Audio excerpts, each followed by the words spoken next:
flexing my simple ulam for tonight.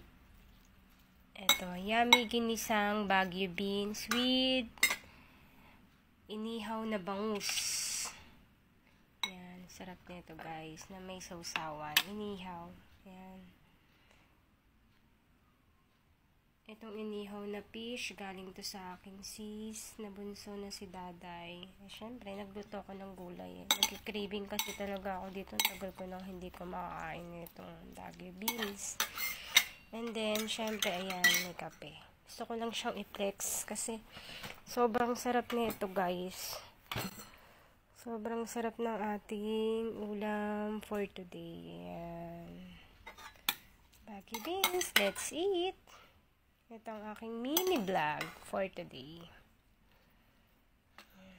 Charap.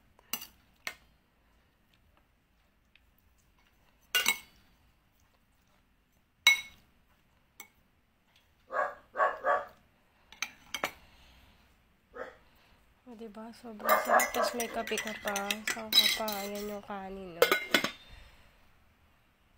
Let's eat!